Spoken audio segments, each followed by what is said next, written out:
പിതാവിനും പുത്രനും പരിശുദ്ധ റൂഹായ്ക്കും സ്തുതി. പ്രിയപ്പെട്ടവരെ, നമ്മൾ കഴിഞ്ഞ വീഡിയോയിൽ നമ്മൾ യാക്കോബിൻ്റെ ആ സ്വപ്നത്തിൻ്റെ ആ സാഹചര്യം ചുറ്റുപാടുകളാണ് നമ്മൾ കണ്ടു. സ്വപ്നം എങ്ങനെയുള്ളതാണെന്ന് പറഞ്ഞു. അപ്പോൾ അത് ഒരു ഗോവണിയായിരുന്നു യാക്കോബിൻ്റെ സ്വപ്നത്തിൽ കണ്ടത്. ഗോവണി ചുവട് ഭൂമിയിൽ ഉറപ്പിച്ചിരിക്കുന്ന ഗോവണിയുടെ അറ്റത്ത് മുകളിലറ്റം സ്വർഗത്തിൽ മാലാഖമാർ ഇറങ്ങുകയും കയറുകയും ചെയ്യുന്നു. സ്വർഗമാണെന്ന് അത് യാക്കോബിന് മനസ്സിലായി. അങ്ങനെ നാളെ പെട്ടെന്ന് അത് ഈ സ്വപ്നങ്ങളെല്ലാം സ്വപ്നം എന്ന് പറഞ്ഞപ്പോൾ വെറും സ്വപ്നമല്ല, ദർശനമാണ്. സ്വപ്നത്തിൽ ദർശനമായിരുന്നു അത്. യാക്കോബ് ഉറക്കത്തിൽ നിന്നുണർന്നു. എപ്പോഴാണ് പറഞ്ഞത്? നിന്നെ ഈ നാട്ടിലേക്ക് ഞാൻ തിരികെ കൊണ്ടുവരും, നിന്നോട് പറഞ്ഞതൊക്കെ നിറവേറ്റുന്നത് വരെ ഞാൻ നിന്നെ കൈവിടുകയില്ല. അപ്പോൾ അത് യാക്കോബ് പൂർണ്ണമായിട്ട് ഏറ്റുകൊണ്ടു. അപ്പോൾ അങ്ങനെ വന്നപ്പോൾ യാക്കോബ് ആ സ്വപ്നം അത് ദർശനമാണ്, ദൈവം ഇവിടെ ഉണ്ട് എന്നൊക്കെ മനസ്സിലാക്കി. 15-ാം വാക്യത്തിൽ 13 ഗോവണിയുടെ മുകളിൽ നിന്നുകൊണ്ട് കർത്താവ് അരുളി ചെയ്തു, ഞാൻ നിൻ്റെ പിതാവായ അബ്രഹാത്തിൻ്റെ ഇസാക്കിൻ്റെ ദൈവമായ കർത്താവാണ്. ഞാൻ നിൻ്റെയും പിതാവായ അബ്രഹാത്തിൻ്റെയും ഇസാക്കിൻ്റെയും ദൈവമായ കർത്താവാണ്. നീ കിടക്കുന്ന ഈ മണ്ണ് നിനക്കും നിൻ്റെ സന്തതികൾക്കും ഞാൻ നൽകും. നിൻ്റെ സന്തതികൾ ഭൂമിയിലെ പൂഴി പോലെ എണ്ണമറ്റവരായിരിക്കും. കിഴക്കോട്ടും പടിഞ്ഞാറോട്ടും തെക്കോട്ടും വടക്കോട്ടും നിങ്ങൾ വ്യാപിക്കും. നിന്നിലൂടെയും നിൻ്റെ സന്തതികളിലൂടെയും ഭൂമിയിലെ ഗോത്രങ്ങൾ എല്ലാം അനുഗ്രഹിക്കപ്പെടും, സർവ്വജനതകളും. ഇതാ ഞാൻ നിന്നോട് കൂടെയുണ്ട്, നീ പോകുന്നിടത്തെല്ലാം ഞാൻ നിന്നെ കാത്തുരക്ഷിക്കും. അപ്പോൾ കർത്താവ് ഈ ഗോവണിയുടെ മുകളിലത്തെ തലയ്ക്കൽ സ്വർഗത്തിൽ ഇരുന്നു കൊണ്ട് യാക്കോബിനോട് പഴയ വാഗ്ദാനം, അതിൻ്റെ പിതാക്കന്മാരോട്, അബ്രഹാത്തോട്, ഇസാക്കിനോട് ചെയ്ത വാഗ്ദാനങ്ങൾ, ആ ഉടമ്പടിയിലെ കാര്യങ്ങളെല്ലാം ഇവിടെ ആവർത്തിക്കുകയാണ്. യാക്കോബിനോടും കൂടെ ആവർത്തിക്കുന്നു. അപ്പോൾ ഇനി അത് ആ വാഗ്ദാനങ്ങൾ, ആ കാര്യങ്ങൾ എല്ലാം, പദ്ധതികളെല്ലാം നിറവേറ്റേണ്ടുന്നത് നിന്നിലൂടെയാണ്, നിൻ്റെ സന്തതികളിലൂടെയാണ്. അത് ഞാൻ നിറവേറ്റിയിരിക്കും എന്നാണ് പറയുന്നത്. അതുകൊണ്ട് നീ ധൈര്യപ്പെടുക, നീ ഭയക്കണ്ട, ഭയചകിതനാകണ്ട. വളരെ ക്ഷീണിതനായിരുന്ന, അവശനായിരുന്ന, മനസ്സിന് ഒരു സന്തോഷവും സ്വസ്ഥതയും ഇല്ലാതിരുന്ന, ഭയവും ആശങ്കകളും ഉത്കണ്ഠകളും കൊണ്ട് വലഞ്ഞിരുന്ന ആ മനസ്സിനെ ബലപ്പെടുത്തുകയാണ് കർത്താവ്. കാരണം എന്താ? ഇത്രയെല്ലാം തെറ്റുകളും കുറ്റങ്ങളും കുറവുകളും എല്ലാം ഉള്ള യാക്കോബിനെ ദൈവം ഉരുവാകുന്നതിന് മുമ്പേ തിരഞ്ഞെടുത്തിരുന്നു. അതുകൊണ്ടാണ്. അപ്പോൾ ദൈവം തിരഞ്ഞെടുത്ത ആ ആളിനെ തള്ളിക്കളയാനല്ല ദൈവം നോക്കുന്നത്, അവനെ ഉറപ്പിച്ച് നിർത്തണം, അവൻ്റെ കുറവുകളൊക്കെ പരിഹരിച്ചെടുക്കണം. അങ്ങനെ പരിഹരിച്ചെടുക്കുകയാണ്. പ്രിയപ്പെട്ടവർ, നമ്മളെ ഇതുപോലെ ദൈവം തിരഞ്ഞെടുത്തു എങ്കിൽ, ക്രിസ്ത്യാനികളായവരെല്ലാം ദൈവം അങ്ങനെ തിരഞ്ഞെടുത്തതാണ്. എല്ലാ ജനതകളും ദൈവത്തിൻ്റെയാണ്, അവരെല്ലാം ദൈവത്തിൽ ഇതുപോലെ വരണം. പക്ഷേ ദൈവത്തെ അംഗീകരിക്കണം. സൃഷ്ടവസ്തുക്കൾ, ദൈവം മനുഷ്യന് വേണ്ടി അവൻ്റെ ആനന്ദത്തിനും സന്തോഷത്തിനും അവൻ്റെ സുഖ സൗകര്യങ്ങൾക്കും വേണ്ടി സൃഷ്ടിച്ച സൃഷ്ടവസ്തുക്കളെ, ആകാശത്തിലായാലും ഭൂമിയിലായാലും കാണുമ്പോൾ, അവൻ ആകാശത്തോട്ട് നോക്കുമ്പോൾ കാണുന്ന വസ്തുക്കൾ, ഭൂമിയിൽ കാണുന്നവ, ഇവയെല്ലാം ദൈവം മനുഷ്യന് വേണ്ടി അവൻ്റെ ആനന്ദത്തിന് വേണ്ടി സൃഷ്ടിച്ച സൃഷ്ടവസ്തുക്കളാണ്. അപ്പോൾ അവയെ ആരാധിക്കാതെ ഇതിൻ്റെയൊക്കെ ഉടയവനായ സൃഷ്ടാവായ ദൈവത്തെ ആരാധിക്കണം. അതായിരുന്നു ദൈവത്തിൻ്റെ ഇഷ്ടം, ദൈവത്തിൻ്റെ ഇംഗിതം അതായിരുന്നു. ആകാശത്തിലുള്ള നക്ഷത്രങ്ങളും ഗോളങ്ങളും എല്ലാം കണ്ട് അവയുടെ പ്രകാശങ്ങളും ആ സൗന്ദര്യവും ഇതെല്ലാം, ആകാശത്തിൻ്റെ പ്രപഞ്ചത്തിൻ്റെ ഈ സൗന്ദര്യവും ഇതെല്ലാം കണ്ട് എന്തു ചെയ്യണം? ഇതിൻ്റെ സൃഷ്ടാവായ ആ ആൾ എത്ര മഹോന്നതനാണ്, ആ സൃഷ്ടികർത്താവ് എന്ന് ജനങ്ങൾ ചിന്തിക്കണം, ജനതകൾ. അതായിരുന്നു ദൈവത്തിൻ്റെ ഇംഗിതം. പക്ഷേ സംഭവിച്ചത് വേറെ വിധത്തിലായിപ്പോയി പലരുമല്ല, എല്ലാവരും, എല്ലാ ജനതകളും. അപ്പോൾ അവയിൽ നിന്നാണ് ഇസ്രായേലിയരെ, ഈ യാക്കോബിൻ്റെ മുൻ തലമുറകളെ, അതായത് അബ്രഹാത്തിലൂടെ തലമുറയെ ദൈവം വീണ്ടെടുത്തത്, വിളിച്ച് മാറ്റി നിർത്തിയത്. എനിക്ക് ഇനിയും തനിക്ക് വേണ്ടി, തന്നെ അറിഞ്ഞ് ആരാധിക്കാൻ വേണ്ടി ജനതകളുടെ ഇടയിൽ നിന്ന് ഏറ്റവും ചെറിയ സമൂഹമായിരുന്ന അവരെ, അബ്രഹാത്തിനെ വിളിച്ചെടുത്ത് ഒരു ചെറിയ സമൂഹമാണ്. അതിനെ വലുതാക്കി കൊണ്ടുവന്നാണ് പിന്നെ ആ ഇസ്രായേലിയർ എന്നറിയപ്പെടുന്നത്. ഇന്നത്തെ ഇസ്രായേലിയർ എന്നല്ല പറയുന്നത്, യഹൂദ വംശം. അത് അന്ന് വലിയൊരു വംശമായിട്ട് അവർ ദൈവം വളർത്തിയെടുത്തു കൊണ്ടുവന്നു.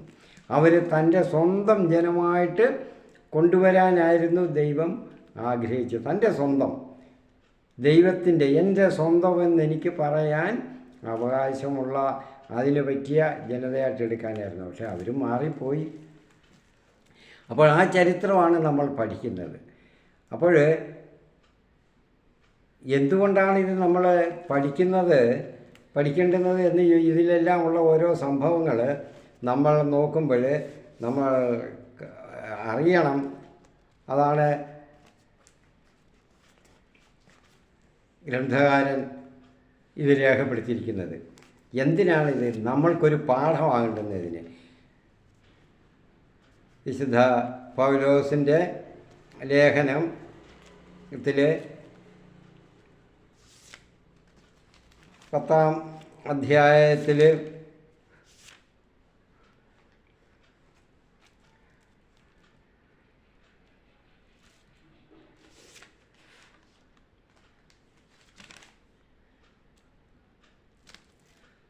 ഒന്ന് കോരിന്തോസ്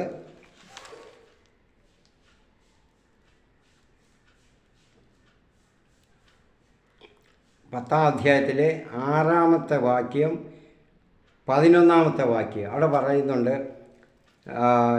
എന്തിനാണ് ഇതൊക്കെ രേഖപ്പെടുത്തിയിരിക്കുന്നത് എന്ന് വെച്ചാൽ, എന്തിനാണ് നമുക്കൊരു പാഠമാകേണ്ടത്. 6-ാമത്തെ, അവരെ പോലെ നാം തിന്മ ആഗ്രഹിക്കാതിരിക്കാൻ ഇത് നമുക്കൊരു പാഠമാണ്.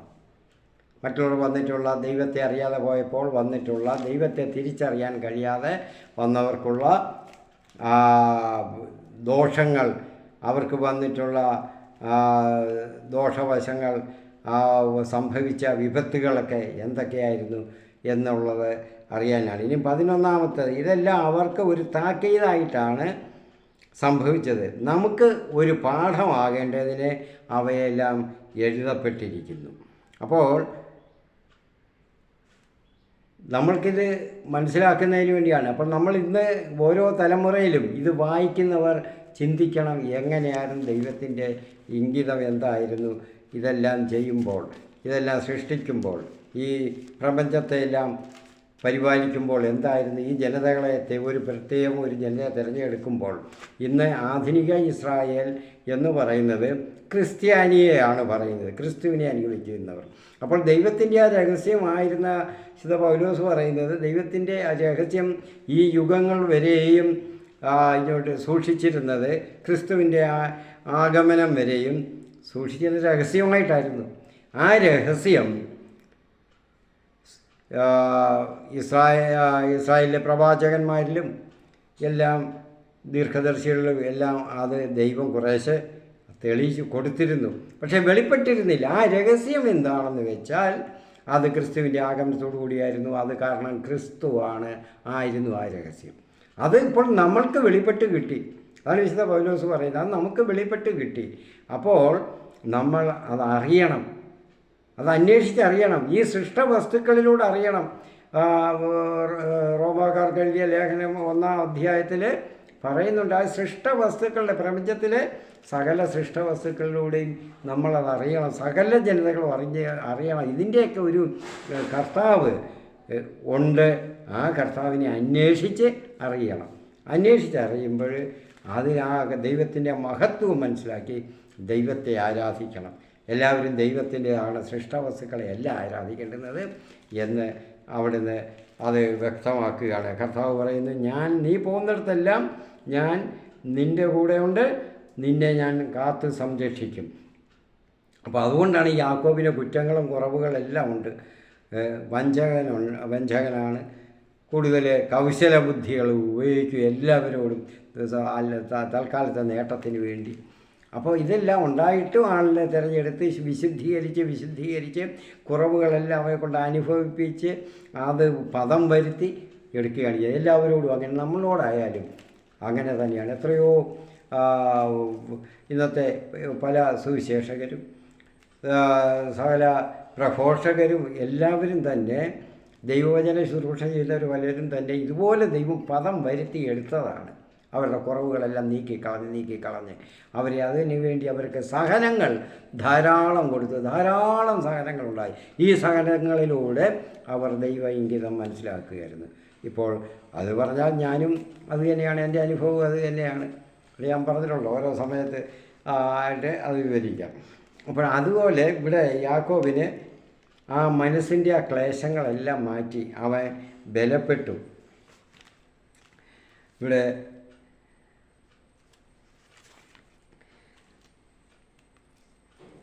14 വാക്യത്തിൽ ഇതാ ഞാൻ നിന്നോട് കൂടെ ഉണ്ട്, 15 വാക്യം. അപ്പോൾ അങ്ങനെ ഒരു ദൈവ അനുഭവം ഉണ്ടായ യാക്കോബ് എണീറ്റ് പൂർവാധികം വളരെ ശക്തിയോടുകൂടി, പൂർവാധികമല്ല വളരെ ശക്തിയോടുകൂടി, അതിനു മുൻപൊന്നും ഇല്ലാത്ത ആത്മബലത്തോടുകൂടി ഉണർന്ന് എഴുന്നേറ്റു. യാക്കോബ് ഉണർന്നിട്ട് പറയുന്നുണ്ട്, ഇവിടെ യാക്കോബ് പ്രതിജ്ഞ ചെയ്തു, ദൈവമായ കർത്താവ് എൻ്റെ കൂടെ ഉണ്ടായിരിക്കുകയും ഈ യാത്രയിൽ എന്നെ സംരക്ഷിക്കുകയും എനിക്ക് ഉണ്ണാനും ഉടുക്കാനും തരികയും എൻ്റെ പിതാവിൻ്റെ വീട്ടിലേക്ക് സമാധാനത്തോടെ ഞാൻ തിരിച്ചെത്തുകയും ചെയ്താൽ കർത്താവായിരിക്കും എൻ്റെ ദൈവം, ഈ കർത്താവായിരിക്കും എൻ്റെ ദൈവം എന്ന് പറയും. ഇങ്ങനെയൊക്കെ ചെയ്താൽ അന്നത്തെ അറിവ് അത്രയുള്ളവരുടെ, അല്ലാതെ ദൈവം നമ്മളെ കൂട്ടൊന്നും കൂടുതലൊന്നും നമ്മൾ അറിഞ്ഞിട്ടില്ല. നമ്മളെപ്പോലെ അത്രയൊന്നും അവർ ഒന്നും അറിഞ്ഞിട്ടില്ല, അറിയാനുള്ള സാഹചര്യമില്ലല്ലോ. അപ്പോൾ അതുകൊണ്ടാണ് പറഞ്ഞത്, ഇതൊക്കെ കണ്ടീഷൻ പോലെ പറയുന്നത്. ഇങ്ങനെയൊക്കെ ഉണ്ടായാൽ ഇന്ന് നമുക്ക് അങ്ങനെ പറയാൻ പറ്റത്തില്ല. നമ്മളുടെ പൂർവികരും എല്ലാവരും അറിഞ്ഞവരാണ്, അറിഞ്ഞ് പല ജനതകളിൽ നിന്ന് ഒന്നിച്ച് വന്നവരാണ് ഇന്നത്തെ ക്രിസ്ത്യാനികൾ. ഓരോരുത്തരുടെയും പാരമ്പര്യമുണ്ട്. ഇപ്പം ഞാനായാലും അങ്ങനെ തന്നെയാണ്. എൻ്റെ പൂർവികർ എന്ന് പറയുമ്പോൾ ഞങ്ങൾ ഏതാണ്ട് ഒരു 100-150 വർഷത്തോളമൊക്കെ ആയിട്ടുള്ളൂ ഒരു വംശത്തിൽ നിന്ന് ഞങ്ങൾ ഇങ്ങോട്ട് വന്നല്ല. അതൊക്കെ അങ്ങനെ പറയാനെ പറ്റുന്ന ഭാവിയോട്ട് ഞാൻ തെളിച്ച് പറയുന്നില്ല. കാരണം അതൊക്കെ ചരിത്രത്തിലുള്ളതാണ്. ഞങ്ങളുടെയും ആ കുടുംബം ഒരു 6-6.5 വർഷം മുൻപ് മനോരമയിലൊരു മനോരമ ദിനപത്രത്തിൽ ഒരു 4.5 പേജ് ഞങ്ങളുടെയും കുടുംബചരിത്രം ഉണ്ടായിരുന്നു.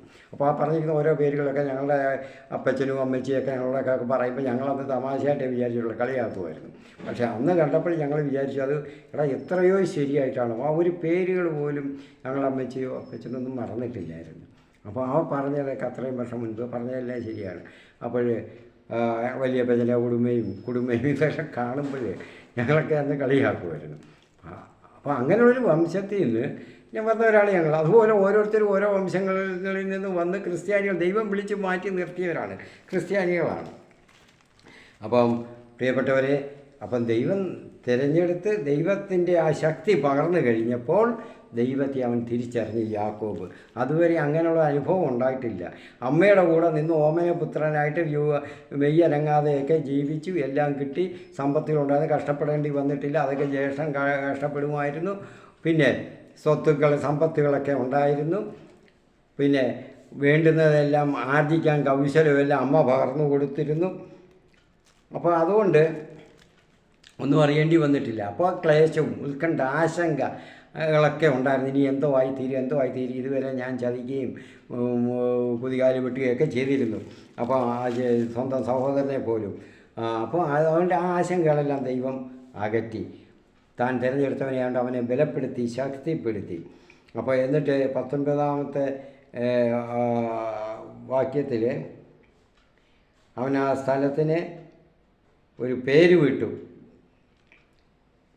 അവിടെ ദൈവത്തിൻ്റെ ഭവനമായിട്ട് അവൻ അതിനെ കണക്കാക്കുകയാണ്. യാക്കോബ് ഒരു പ്രതിജ്ഞ ചെയ്തു. അപ്പോൾ ഇങ്ങനെ ആ യാക്കോബിൻ്റെ പ്രതിജ്ഞ ഇപ്പോൾ നമ്മൾ പറഞ്ഞല്ലോ, എല്ലാം ആയിക്കഴിഞ്ഞാൽ ഞാൻ എൻ്റെ ദൈവം ഇവിടെയാണ് ദൈവത്തിൻ്റെ ഭവനം, ഇവിടെ ദൈവമുണ്ട്, എൻ്റെ ദൈവം ഇനിയും എൻ്റെ ആയുഷ്കാലം മുഴുവനും എൻ്റെ സന്തതികളായിരിക്കും, ഈ ദൈവമായിരിക്കുമെന്ന് പ്രതിജ്ഞ ചെയ്യുകയാണ്. എന്നിട്ട് അവിടുന്ന് ഒരു കല്ല് എടുത്ത്, അതായത് ആ തലയ്ക്ക് കീഴെ വെച്ചിരുന്ന കല്ല്, തലയണ എന്ന് പറഞ്ഞെങ്കിലും ഞാൻ പറയുന്നത് ചിലപ്പോൾ അതിന് കുറച്ച് ഒരു തൂണായിട്ട് കുത്തി നിർത്തി. അപ്പോൾ അതിന് അല്പം ഉയരമൊക്കെ ഉണ്ട്, അതിലായിരിക്കും കിടന്നത്. അത് തലയ്ക്ക് വയ്ക്കാൻ അത്രയും വലിയ കല്ലെന്തിനാണ്? അപ്പോൾ എന്ന് ഞാൻ എൻ്റെ ബോധ്യത്തിൽ ഞാൻ പറയുകയാണ്. അത് കുത്തി നിർത്തിയിട്ട് അതിൽ കുത്തി നിർത്തി. ഈ തൂണായിട്ട് കുത്തി നിർത്തിയിരിക്കുന്ന ഈ കല്ല് ദൈവത്തിൻ്റെ ഭവനമായിരിക്കും. അങ്ങ് എനിക്ക് തരുന്നതിൻ്റെ എല്ലാം 10% ഞാൻ അവിടത്തേക്ക് സമർപ്പിക്കും. അപ്പോൾ ഈ കല്ലിൽ എന്ത് ചെയ്തു? എണ്ണയൊക്കെ ഒഴിച്ചു. നമ്മൾ കാണുന്നുണ്ട് 18-ാമത്തെ വാക്യത്തിൽ കുത്തി നിർത്തി അതിന്മേലെ എണ്ണ ഒഴിച്ചു ബലിയർപ്പിക്കുകയാണ്. എണ്ണയൊഴിച്ച് കല്ല് എന്ത് ചെയ്യുമെന്ന് പറഞ്ഞാൽ അന്ന് ബലിയർപ്പിക്കുക. അല്ല നമ്മുടെ ഇന്നത്തെ സാഹചര്യങ്ങളല്ല, അന്ന് അങ്ങനെയാണ്. അപ്പോൾ നമ്മൾ മറ്റുള്ള അധ്യായങ്ങൾ ഇതിനു മുൻപും കണ്ടു. അബ്രഹാത്തിൻ്റെ പിതാവായ അബ്രഹാത്തിൻ്റെയൊക്കെ കാര്യത്തിൽ, ഇസാക്കിൻ്റെ കാര്യത്തിലൊക്കെ നമ്മൾ കണ്ടു. ബലിയർപ്പിക്കുകയാണ്, എണ്ണ ഒഴിച്ചിട്ടാണ് ഈ സത്യം ചെയ്യുന്നത്, ബലിയർപ്പിച്ചുകൊണ്ട്. അപ്പോൾ ദൈവത്തെ കണ്ടുമുട്ടിയ ഒരു മനുഷ്യന് ദൈവത്തെ കണ്ടുമുട്ടേണ്ടി വന്നാൽ പിന്നെ അവനെ എന്തുവാ ഒറ്റയ്ക്കല്ല. ദൈവം കൂടെ പറഞ്ഞല്ലേ, നീ പോകുന്നിടത്തെല്ലാം ഞാനുണ്ട് നിൻ്റെ സംരക്ഷണത്തിന്. അപ്പോഴങ്ങനെ വന്നപ്പോൾ യാക്കോബിന് കൂടുതൽ ശക്തിയായി. ഇനി ഞാൻ ഒറ്റയ്ക്കല്ല, എൻ്റെ കൂടെ ഈ യാത്ര ചെയ്യുന്നിടത്തെല്ലാം ദൈവമുണ്ട് എൻ്റെ കൂടെ. ദൈവം എൻ്റെ സംരക്ഷകനായിട്ട് എൻ്റെ ആവശ്യങ്ങൾക്കെല്ലാം കൂടെയുണ്ട്. അപ്പോൾ ഇനി എനിക്ക് ഭയപ്പെടേണ്ട, ഭയങ്ങളെല്ലാം എല്ലാം അകന്നുപോയി, ഓടി മാറി. ഇനി മേലില്ല. കാരണം സർവ്വസമയം നീ പോകുന്നിടത്തെല്ലാം ഉണ്ട്, നിൻ്റെ കൂടെ തന്നെ ഉണ്ടെന്നാണ് വാക്ക്. അപ്പോൾ പിന്നെ ഒരു സെക്കൻഡിൻ്റെ ഒരു അംശം സമയം പോലും ദൈവമില്ലാത്ത, കൂടെ സഹായത്തിനില്ലാത്ത അവസ്ഥയില്ല. അപ്പോൾ ദൈവത്തെ കണ്ടുമുട്ടി ദൈവസ്വരം കേട്ട് ശക്തനായ അയാൾക്ക്, യാക്കോബിന് ഇനിയും എന്തും ചെയ്യാനുള്ള ധൈര്യമുണ്ട്. എന്തിനും പറഞ്ഞ് എത്ര വേണമെങ്കിലും യാത്ര ചെയ്യാം. ഇനി യാത്രയാണ്. സർവശക്തനായ ദൈവമാണ് കൂടെ ഉള്ളത്. ആ ഒരു വിശ്വാസം നമ്മളോടും ദൈവം പറയുന്നുണ്ട്. നമ്മളുടെ പ്രയാസങ്ങളും വിഷമതകളും പ്രതിസന്ധികളെല്ലാം ഉണ്ടാകുമ്പോൾ നമ്മളും തളർന്നിരിക്കത്തില്ല. ഇനി ദൈവമില്ല, ദൈവം ഉണ്ടെങ്കിൽ എനിക്കിങ്ങനെ ഇത് വരികയില്ല എന്ന് നമ്മൾ പറയുന്നില്ലേ? നമ്മൾ അങ്ങനെ ചിന്തിച്ചു പോകുന്നില്ലേ? അപ്പോഴും നമ്മളോടും പറയുന്നുണ്ട്, ദൈവത്തെപ്പറ്റി ഒന്ന് ചിന്തിക്ക്. ദൈവം നിനക്കിത് തരുന്നത് ഈ യാത്രാ ക്ലേശങ്ങൾ ഇതെല്ലാം യാക്കോബിന് കൊടുത്ത് അവനെ നന്നാക്കി എടുക്കാനാണ്, അവനെ പദം വരുത്തിയെടുക്കാൻ, അവൻ്റെ ഈ സ്വഭാവം, അമ്മയിൽ നിന്ന് കിട്ടിയ ഈ സ്വഭാവങ്ങളെല്ലാം ഒന്ന് മാറി കിട്ടാൻ വേണ്ടിയാണ്. അപ്പോൾ അതിനെല്ലാം പദം വരുത്തിയെടുക്കാൻ. എന്നാൽ കഴിഞ്ഞ പ്രാവശ്യം പറഞ്ഞില്ലേ, ഈ വജ്രക്കല്ലിന് നമ്മൾ സ്വാമി വിവേകാനന്ദജി പറഞ്ഞ വജ്രക്കല്ല്, അത് മനുഷ്യൻ എന്ന് പറയുന്നത് വജ്രക്കല്ല് പോലാണെന്ന് ഞാൻ പറഞ്ഞില്ലേ.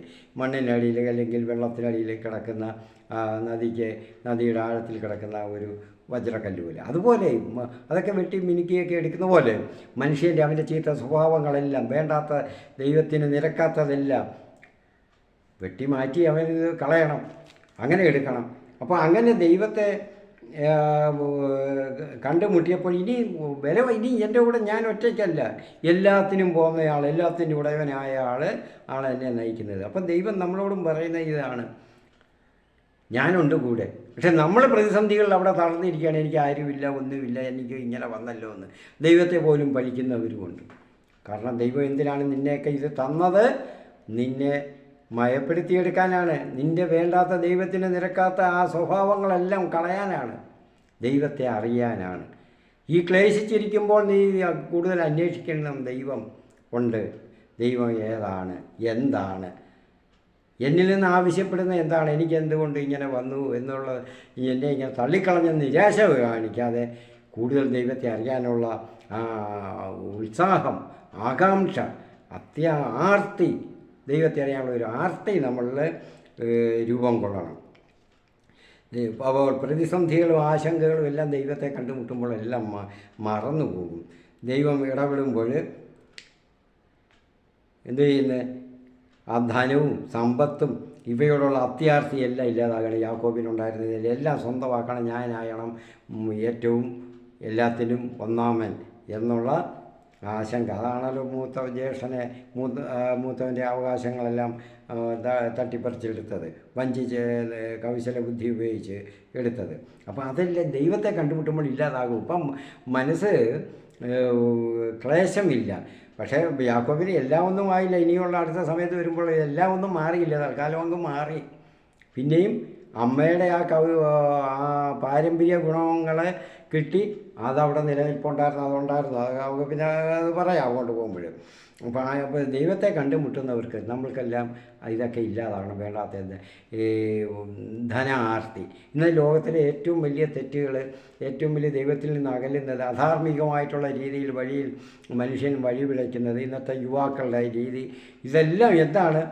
ധനത്തിനോടുള്ള ആർത്തി, സ്ഥാനമാനങ്ങളോട് സമൂഹത്തിലെ ഉന്നതനാകണമെന്നുള്ള ഒരാർത്തി, ഒരു ആർത്തി, അത് നേടിയെടുക്കുന്നതിന് വേണ്ടി ആണ് നമ്മൾ എന്തെല്ലാം തിന്മകളാണ് ഇന്ന് സമൂഹത്തിലുള്ള സാമൂഹ്യ തിന്മകൾ യുവാക്കളുടെ ഇടയിൽ, അല്ലാത്തവരുടെ ഇടയിൽ, രാഷ്ട്രീയത്തിൽ, സാമൂഹിക സംഘടനകളിലും എല്ലാത്തിലും തന്നെ ഇത് ഇപ്പോൾ രൂഢമൂലമായിക്കൊണ്ടിരിക്കുകയാണല്ലോ. അപ്പോൾ അതിൻ്റെ ഇടയ്ക്ക് നമ്മൾ ഇങ്ങനെയൊക്കെ ഉള്ള ഒരു ചിന്തകൾ ആണ് വേണ്ടിയത്, അത് മനസ്സിലാക്കണം. അപ്പം ദൈവത്തെ കണ്ടുമുട്ടിയാൽ ഇതൊക്കെ ഇല്ലാതാകും, ഈ ആർത്തികളൊക്കെ ഇല്ലാതാകും, വഞ്ചനയും ചതിയും ഒന്നും ഇല്ലാതാകും. അപ്പം അവിടുന്ന് എന്നിട്ട് എന്തോ ചെയ്യും? എനിക്ക് കിട്ടുന്നതിൻ്റെ എല്ലാം ദശാംശം, ഞാൻ കിട്ടുന്നതിൻ്റെ എല്ലാം, ആർജിക്കുന്നതിൻ്റെ എല്ലാം ദശാംശം 10 ദൈവത്തിന് കൊടുക്കുക എന്നുള്ള പ്രതിജ്ഞയാണ് ചെയ്യുന്നത്, പ്രതിജ്ഞ ചെയ്യുകയാണ് യാക്കോബ്. അത് നമ്മളും അങ്ങനെ ആയിരിക്കണം. അങ്ങനെ യേശുവിനെ സ്വീകരിച്ച പുതിയ നിയമത്തിൽ നമ്മളൊരു ആളെ കാണുന്നുണ്ട്, ഇങ്ങനെ യേശുവിനെ സ്വീകരിച്ചപ്പോൾ തനിക്കുണ്ടായിരുന്ന എല്ലാം വെട്ടിപ്പിടിച്ച് വഞ്ചിച്ചും കൗശലത്തിലും എല്ലാം പെടുത്തി എടുത്ത എല്ലാം അന്നത്തെ ആ കാലത്തെ ഏറ്റവും വലിയ ഒരു ധനികനായിരുന്ന ആളാണ് സക്കേവൂസ്. ലൂക്കായുടെ സുവിശേഷം 19-ാം അധ്യായത്തിൽ 1 മുതൽ അവിടെ കാണുന്ന ആ ഭാഗം സക്കേവൂസിൻ്റെ എങ്ങനെയാണ് എല്ലാം, ആ സക്കേവൂസിൻ്റെ കഥ എല്ലാവരും കേട്ടിട്ടുണ്ടായിരിക്കും, ഓർമ്മിക്കണം. സക്കേവൂസ് ഇന്നത്തെ ടാക്സ് കമ്മീഷണറായിരുന്നു ആ ഒരു പ്രവിശ്യയുടെ. ബാക്കി ആ പ്രവിശ്യയിലുള്ളവരെല്ലാം അദ്ദേഹത്തിൻ്റെ കീഴുദ്യോഗസ്ഥരായിരുന്നു. ഈ സുവിശേഷകനായ മത്തായി എല്ലാം ആ കീഴുദ്യോഗസ്ഥനായിരുന്നു. അപ്പോൾ സക്കേവൂസ് അവരുടെ എല്ലാവരുടെയും മുകളിലുള്ള, ഇന്നത്തെ രീതിയിൽ പറഞ്ഞാൽ കമ്മീഷണർ, ഒരു പ്രവിശ്യയുടെ, ഒരു സ്റ്റേറ്റിൻ്റെ കമ്മീഷണർ എന്ന് പറഞ്ഞാൽ ഇൻകം ടാക്സ് കമ്മീഷണർ എന്ന് പറയുന്ന ആ രീതിയായിരുന്നു സക്കേവൂസ്. ആ സക്കേവൂസ് ഇപ്പോൾ 100 കിട്ടേണ്ടതെന്ന് 200 വാങ്ങിക്കുമായിരുന്നു എല്ലാവരും ഉള്ളൂ. അത് ആവശ്യമാണെന്നും പറഞ്ഞ് വാങ്ങിക്കുമായിരുന്നു, ഇത്രയും ന്യായം പറഞ്ഞ് വാങ്ങിക്കുമായിരുന്നു. ഇതിൽ ഇങ്ങനെയൊക്കെ ആർജിച്ച സ്വത്തുക്കൾ എല്ലാം യേശുവിനെ കണ്ടുമുട്ടിയപ്പോൾ എന്ത് ചെയ്യുന്നു? ഒരു നിമിഷം കൊണ്ട് തീർന്നു, കുറച്ച് സമയം കൊണ്ട് പറയുകയാണ്, ഞാൻ ഇതിൻ്റെ എല്ലാം ഇതെല്ലാം ഉപേക്ഷിക്കുകയാണ്, ഇതെല്ലാം ഞാൻ പകുതി ഞാൻ ഇതെല്ലാം ദരിദ്രർക്ക് കൊടുക്കുന്നു. അപ്പോൾ അങ്ങനെ എല്ലാം ദരിദ്രർക്ക് എല്ലാം വിറ്റ് പെറുക്കി എല്ലാം വിറ്റ് ദരിദ്രർക്ക് വേണ്ടി ദാനം ചെയ്യുകയാണ്.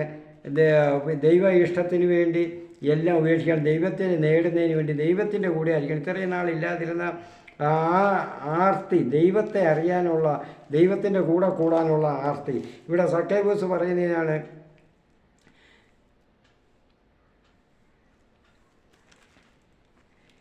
എല്ലാവരും കൂടെ അപ്പോൾ യേശു സക്കേവൂസിൻ്റെ വീട്ടിൽ ഇന്ന് വരുവാണെന്ന് പറഞ്ഞു യേശു അവിടെ ചെന്ന് താമസിക്കാൻ. അപ്പോൾ സക്കേവൂസ് എഴുന്നേറ്റ് പറഞ്ഞു, കർത്താവേ, ഇതാ എൻ്റെ സ്വത്തിൽ പകുതി ഞാൻ ദരിദ്രർക്ക് കൊടുക്കുന്നത്. സ്വത്തിൽ ഇതുവരെ ആർജിച്ചതിൻ്റെ നേരെ പകുതി, പിന്നെ എന്തുകൊണ്ട് പകുതിയുണ്ട്. ആ പകുതിയിൽ എന്ത് ചെയ്യുന്നു? എൻ്റെ സ്വത്തിൽ പകുതി കൊടുക്കുന്നു. ആരുടെയെങ്കിലും ഞാൻ എടുത്തിട്ടുണ്ടെങ്കിൽ 4 ഇരട്ടിയായിട്ട് തിരിച്ചു കൊടുക്കുന്നു. പിന്നെ 4 ഇരട്ടിയായിട്ട് തിരിച്ചു കൊടുത്തു കഴിഞ്ഞപ്പോൾ പിന്നെ അതിനകത്ത് എന്തുകൊണ്ട് സക്കേവൂസിനൊന്നുമില്ല. സക്കേവൂസ് യേശുവിൻ്റെ കൂട്ട് തന്നെ വഴിയിൽ എവിടെയെങ്കിലും അഭയം കണ്ടെത്തിയെങ്കിലേ പറ്റത്തോളം കിടക്കാൻ ഉറങ്ങാൻ. അപ്പോൾ അങ്ങനെ സക്കേവൂസ് പിന്നീട് ദൈവത്തെ അറിഞ്ഞു, ദൈവത്തിന് വേണ്ടി ജീവിച്ചു, ദൈവരാജ്യം സ്വന്തമാക്കാൻ വേണ്ടി ഈ ലോകത്തിൻ്റെ എല്ലാം കഴിഞ്ഞു. നമ്മുടെ പൗരത്വം വിശുദ്ധ പൗലോസ് പറയുന്നുണ്ട്, നമുക്ക് സ്വർഗത്തിലാണ്, ദൈവരാജ്യത്തിൻ്റെ പൗരന്മാരാണ്. നമ്മളെ പൗരത്വം സ്വർഗത്തിലാണ്, ദൈവരാജ്യത്തിൻ്റെ പൗരരാണ് നമ്മൾ. അപ്പോൾ ആ പൗരത്വം നിലനിർത്താൻ വേണ്ടി എല്ലാം കളഞ്ഞു, ഇവിടുന്ന് ഉള്ളതെല്ലാം ഇവിടുത്തെ എല്ലാം കളഞ്ഞു എന്നും പറഞ്ഞ് നമ്മൾ ക്രിസ്ത്യാനികളെ, ദൈവത്തെ അറിയുന്നവർ ഈ അതാത് രാജ്യത്തിൻ്റെ പൗരന്മാരല്ലെന്നല്ല, നമ്മുടെ ആത്മാവിൻ്റെ പൗരത്വം അവിടെയാണ്. അപ്പോൾ ആത്മാവിനെ അവിടെ എത്തിക്കണമെങ്കിൽ ശരീരത്തിൽ നമ്മൾ അത് നിവർത്തിച്ചിരിക്കണം. പ്രിയപ്പെട്ടവരെ, അപ്പോൾ അതുപോലെ ദൈവത്തെ കണ്ടുമുട്ടിയാൽ ഇങ്ങനെയൊക്കെയുള്ള ചിലത് നമ്മളെ കയ്യിൽ നിന്ന് നീങ്ങിപ്പോകും. അടുത്തതായിട്ട് നമുക്ക് കാണാൻ 29-ാം അധ്യായത്തിൽ ലാബാൻ്റെ വീട്ടിൽ എത്തുകയാണ് യാക്കോബ്. ഈ യാക്കോബ് എന്ന് പറയുമ്പോൾ നമ്മൾ നേരത്തെ പറഞ്ഞു, ഇസ്രായേൽ ജനത്തിൻ്റെ, ഇസ്രായേൽ എന്ന വംശത്തിൻ്റെ അടിത്തറ, ഫൗണ്ടേഷൻ യാക്കോബിലാണ്. അവിടെ അബ്രഹത്തിലായിരുന്നു, ഇസ്ഹാക്കിലാണ്. പക്ഷേ ഇവിടാണ് അത് പ്രാവർത്തികമായിട്ട് ഉറപ്പിക്കുന്നത്. ഇപ്പോൾ ലാബാൻ്റെ വീട്ടിൽ ചെല്ലുമ്പോൾ വലിയ സന്തോഷത്തോടു കൂടിയാണ് പോകുന്നത്. ലാബാൻ്റെ വീട്ടിൽ എത്തുന്നതിന് അവിടെ ചെന്നപ്പോൾ വഴിക്ക് വെച്ച് തന്നെ ലാബാൻ്റെ നമ്മൾ 29-ാം അധ്യായത്തിൽ കാണുന്നുണ്ട് ലാബാൻ്റെ മക്കളെയൊക്കെ കണ്ടുമുട്ടുന്നത്. നമ്മൾക്ക് അടുത്ത വീഡിയോയിൽ നമ്മൾക്ക് ആ ഭാഗങ്ങൾ 29-ാം അധ്യായം എടുക്കാം. നമ്മൾക്ക് കൂടുതൽ അതിനെപ്പറ്റി ചിന്തിക്കാം. പ്രിയപ്പെട്ടവരെ, ഞാൻ പതിവായിട്ട് പറയുന്ന പോലെ നിങ്ങൾ ഈ വീഡിയോകൾ മറ്റുള്ളവരിലേക്ക് എത്തിക്കണം. മറ്റുള്ളവരിലേക്ക് എത്തിക്കാതെ ഷെയർ ചെയ്ത് കൊടുക്കണം. അവരെ കൊണ്ട് ഇതൊക്കെ ലൈക്ക് ചെയ്യിക്കുകയും കൂടുതൽ അത് സബ്സ്ക്രൈബ് ചെയ്യിക്കുകയും ചെയ്യണം. അത് കൂടുതലത് പ്രചരിപ്പിക്കണം. ഇതൊക്കെ ദൈവരാജ്യ സുവിശേഷം മറ്റുള്ളവരിൽ പ്രചരിപ്പിക്കുകയാണ്, പ്രഘോഷിക്കുന്നതിന് തുല്യമാണ് അങ്ങനെ ചെയ്താൽ. കാരണം അതിന് സൗകര്യം കിട്ടാത്തവർ ഇങ്ങനെ ചെയ്ത് നിങ്ങൾ പ്രചരിപ്പിക്കുകയാണ്. അതിൻ്റെയൊക്കെ പുണ്യം നിങ്ങൾ ഉണ്ട്, സ്വർഗത്തിലുണ്ട്. നിങ്ങളുടെ അവിടുത്തെ നിക്ഷേപം, കർത്താവ് പറഞ്ഞ പോലെ നമ്മുടെ നിക്ഷേപം നിങ്ങൾ കരുതി വയ്ക്കുകയാണ്. അങ്ങനെ ചെയ്യുമ്പോൾ ഓരോന്നിനും അത് വെറുതെയല്ല, ഒന്നും വൃഥാവായി പോകത്തില്ല. ആ നിക്ഷേപം നിങ്ങൾ അവിടെ ഡിപ്പോസിറ്റ് ചെയ്യാണ് ലോക്കറിൽ. നിങ്ങളുടെ ലോക്കറിൽ ഓരോരുത്തരുടെയും ലോക്കറുണ്ട്. ആ ലോക്കറിൽ അവിടെ നിങ്ങൾ കരുതി വയ്ക്കുകയാണ്. അത് തുറക്കുമ്പോൾ, നിങ്ങൾ മരണ ശേഷം തുറക്കുമ്പോൾ നമുക്ക് അതിൻ്റെ ഫലം നമുക്ക് കിട്ടും. അന്ത്യവിധി ദിവസത്തിൽ ഏറ്റവും കൂടുതൽ ശോഭിക്കുന്നവരുടെ കൂട്ടത്തിൽ, ഈ പ്രഘോഷകരെ കൂട്ടത്തിൽ തന്നെ നിങ്ങളും ശോഭിക്കും. പ്രിയപ്പെട്ടവരെ, അത് നിങ്ങൾ ചെയ്യണം. എൻ്റെ ചാനലിനെ അറിയാമല്ലോ, the real way official Bible study Thomas Meenathethil എന്നുള്ളതാണ് ചാനൽ. അത് സെർച്ച് ചെയ്ത് അത് സബ്സ്ക്രൈബ് ചെയ്യാനും ലൈക്ക് ചെയ്യാനും മറക്കരുതെന്ന് എല്ലാവരെയും ഓർമ്മിപ്പിക്കുന്നു. നിങ്ങളും മറ്റുള്ളവരോട് അങ്ങനെ ചെയ്യുക. ആമീൻ. ദൈവനാമത്തിന് മഹത്വം ഉണ്ടാകട്ടെ.